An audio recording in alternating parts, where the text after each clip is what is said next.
Episode 8 of Gentlemen in Moscow starts its finale with an ominous message from Anna. There's only a small window of opportunity to succeed and get out the hotel. Their destination is the US Embassy and, more specifically, Richard van der Waal, to give him some tapes. They'll know it's a success when every phone inside the Metro Hotel is rung at 10:30 PM. Simple, right? Unfortunately, the reality is anything but. For now, we cut back to Anna telling Rostov to sit down and be quiet. They're waiting patiently for Sophia, who rocks up in a beautiful blue dress ahead of her big performance. All of this is thanks to the handiwork of Marina, who has excelled herself here. Up on the rooftop, Rostov speaks to Sophia in confidence. He wants her to go to the US Embassy and get out of the country. This contextualizes the plan we saw at the start of the episode. Now we know it's actually for Sophia. After her performance, she needs to blend into the group, complete with an impromptu haircut and a new disguise. If she's caught, then it will be the end of her. However, Sophia, much like Anna and Rostov, has her sights set on freedom. Down in the bar, Anna speaks to Sophia about the significance of this area. After all, this is where she first met Rostov and Nina was there to join them. Anna, with tears in her eyes, tells Sophia to go and never look back. She knows they may not see each other again, given how high stakes and dangerous this plan is. That night, Rostov cuts to BS with Sophia and explains that they're not reuniting in the US. This is very much goodbye, and the whole endeavour runs parallel to how things were with Helena for Rostov. Rostov never got a chance for closure with his sister, and Sophia doesn't want him to make that same mistake. Upon hearing this, the Count explains that he made a promise to Nina and intends to do everything he can to make sure he honours that. And just like that,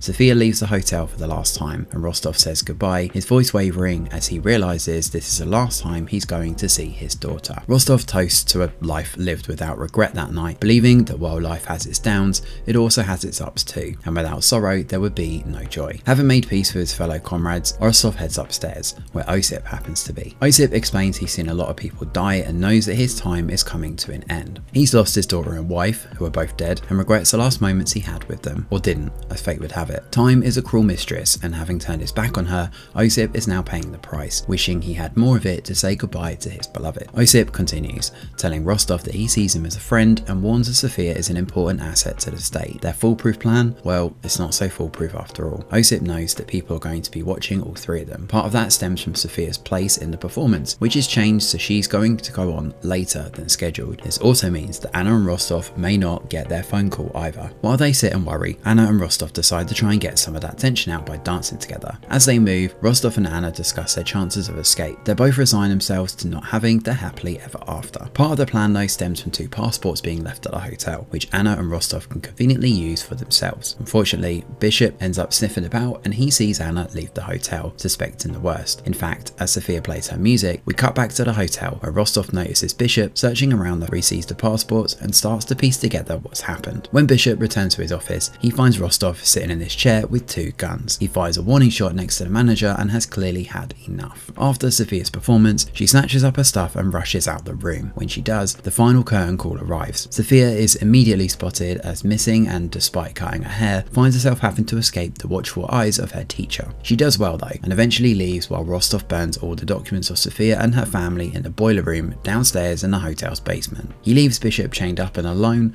while the plan to get Sophia out hits a big road bump. Osip shows up to see Anna, who's waiting anxiously at the station. He hands over a passport for her and urges the woman to get on the train, which will get her to Finland. There's also a note from Rostov too, and it's a beautiful act of kindness from Osip to do this for the couple. It doesn't undo the horrible deeds he's done in the past, but it's at least a small sliver of redemption. We don't actually see Anna board the train though, as we cut back to the hotel. Rostov sits in the lobby until every phone in the building rings. Sophia has managed to get to the embassy. The sound is like music to our Count's ears, as he realises his daughter is now safe. After taking one last look around, he puts his hat on and leaves the hotel. The next scene plays out like an epilogue. We're told that Sophia never saw Anna and Rostov again in her life. However, the scene cuts to Rostov walking through the woods, reunited with Anna. Now, there are a few interpretations to this scene. The first, and one I personally believe is the truth, is that this is the afterlife. Anna chooses not to get on the train, with her love for Rostov too strong to abandon him. Somewhere in Russia, the pair are killed together, as lovers. This also explains the ethereal state they're in. Finally, the camera matches the same letterbox framing we've seen in the visions and the flashbacks flashback. This also reframes the nightmare in episode 7-2 as a foreshadow glimpse of Rostov being left in the cold, given the scene showed him surrounded with snowflakes, and Sophia surviving the fire, where she's screaming while playing a piano, and making it out in one piece. The alternate interpretation here, and it's a more literal one,